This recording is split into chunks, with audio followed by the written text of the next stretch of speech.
March 6, 2020 will be marked as the day the global petrodollar system, in effect since 1960, collapsed. During the OPEC meeting in Vienna, Russia refused to continue participating in the production reduction program to stabilize the price of oil, which will result in the automatic termination of existing agreements on March 31st of this year. From now on, each manufacturer will take care of themselves. Why this happened and what the repercussions will be in the near future are essential economic and geopolitical questions today. Understanding this answer requires a retrospective analysis of the reasons that led to the formation of the alliance between OPEC and Russia 3 years ago. When faced with the issue of inevitable trade deficit, the United States initiated the so-called shale revolution on its territory through the accelerated increase in oil production in its shale reserves. Americans had the expectation of transitioning from net importers to one of the world's main oil exporters, which, undoubtedly, was achieved in the early stages. With almost zero values in 2007, the United States increased oil exports to 2.3 million barrels per day in 2013, reaching 3.5 million barrels in 2014, and dominating 4.3% of the global market instantly. Shale production reached 6.3 million barrels by mid-2018, despite the losses faced by most companies.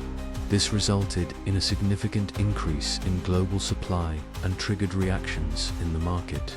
Daily production in Saudi Arabia and Russia totaled approximately 10 million barrels per day, leading the average price of a Brent oil barrel to fall from $111.87 in June 2014 to $48.42 in January 2015. Faced with this situation, the main producers questioned the next steps to take, as the situation apparently could not be resolved solely through market dynamics. In September 2015, the price of a barrel was $47.23, but in January 2016, it dropped to $30.08. The American shale industry was impacted by the bankruptcies of extraction companies, causing the market to fluctuate between $42 and $49, with a downward trend. This situation made everyone remember that in July 1986, oil was trading at $9.56, a value that would currently displease anyone in the productive sector. However, even with the unfavorable prognosis, the situation did not appear so desolate, although it did not provoke enthusiasm. Projections regarding the balance between supply and demand indicated market stabilization around $42. This scenario not only marked the end of reserves in the fund, but also led to direct losses for the Russian budget, based on a price of $40 per barrel. If it fell, for example, to $39, the Russian oil industry and Saudi Arabia estimated daily losses of $610 million, each compared to the previous revenue of $1 billion. If OPEC and Russia agreed to cut production by 1 million barrels per day, they could maintain the global oil price around $53 to $55.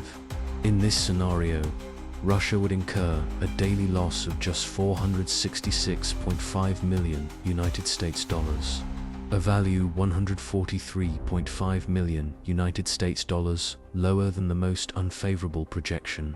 Additionally, the country would be able to maintain normal budget execution and increase reserves. As a result, on November 30th, 2016, in Vienna, Moscow signed an agreement with OPEC Plus to cooperate in overcoming the crisis. There was a forecast of a production reduction of 1.8 million barrels per day, with 300,000 barrels attributed to Russia. The decision had the initially desired impact. On the day of the signing, the barrel cost $47.97. In January 2017, this value rose to $55.98, which resulted in a decrease in Russian losses of almost $10 million per day. The strategic partnership with the cartel remained effective even in the face of US resistance to reducing production. Thus, in May 2017, when the previous agreement came to an end. OPEC Plus members decided to extend it until March 2018 and, subsequently, until the end of March 2020. Initially, everything was going positively, and already in November 2017, the price of oil exceeded $62. In January 2018, the price of a barrel of oil reached $68.77, and in October of the same year, it reached $80.64. We were able to reduce losses in oil revenue to $194 million per day, which represented a significant victory compared to $610 million in the most unfavorable scenario.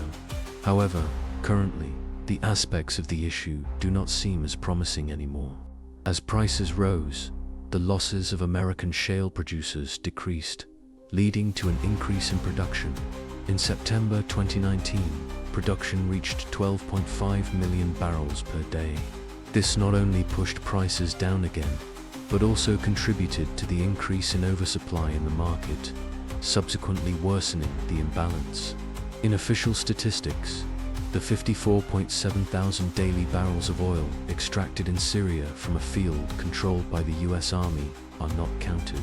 The actual volume of Iran's exports under sanctions cannot be accurately determined, but production is estimated to have decreased to 2,280,000 barrels per day.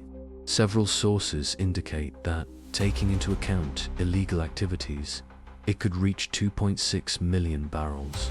This difference surpasses the reduction in Russian production.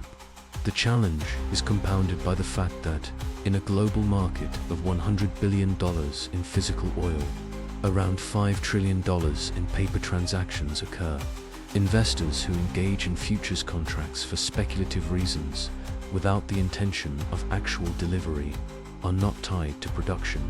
It means that a seller commits to deliver the product at some location by a specific date and provide it to the buyer at a fixed price. Futures trading continues to involve derivatives, making it difficult to accurately account for the real market balance. In 2017, for example, total oil consumption reached 98.019 million barrels per day, while officially declared global production was approximately 52 million barrels per day. In theory, arithmetic predicts that there should be a shortage of supply in the market, leading prices to rise. However, a silent decrease in prices is observed, while oil reserves in the deposits continue to grow. In spring 2019, a portion of the tanker fleet remained anchored, used as temporary warehouses for the oil. Experts consider this situation to be a clear evidence of oversupply in the range of 2.3% to 2.8%, with expectations of increasing to 6.5% by the end of 2019.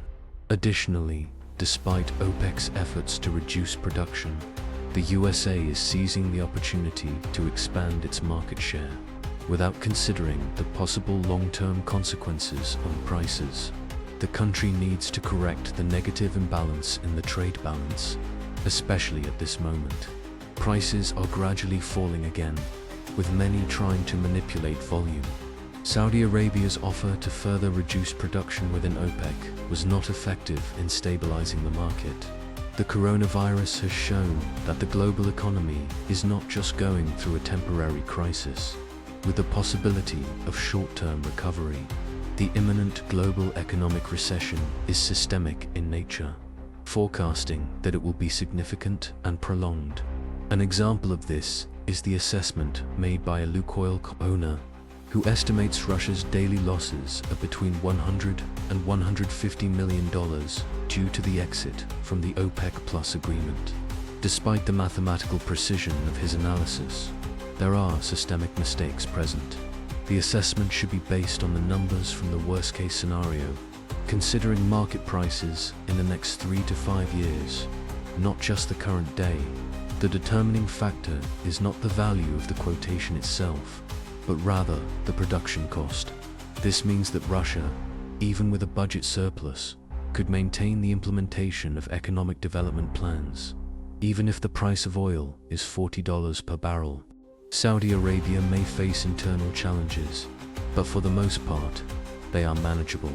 On the other hand, shale production in the United States may not be able to sustain this level safely, especially considering the looming threat of credit hanging over it. As a result, global supply will be reduced due to the decrease in American production by 12.45 million barrels per day, which exceeds Russia's total production. Canada's and Venezuela's oil supply is expected to decrease, resulting in the removal of up to 9 to 10% of global supply in 2 to 3 months. This is likely to lead to price stabilization, keeping them around $42 to $44 per barrel or even higher. Yes, while this will result in a reduction in export revenue from $600 to $650 million per day to $430 million, it will protect the price from the influence of the US and give Russia a chance to increase production by 2 to 3% compared to current levels. The ruble may fall, and many experts will publicly express their opinions on the need to leave the country. This strategic shift indicates that Russia is moving to a higher level of global influence, not only politically, but also economically. While the United States lose ground in the oil and gas sector, which generates $1.3 trillion annually and accounts for 7.6% of the American GDP.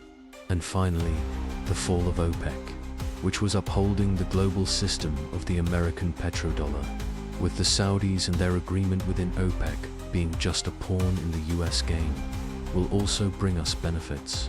This will mean a renewed OPEC, following Russian rules instead of American ones.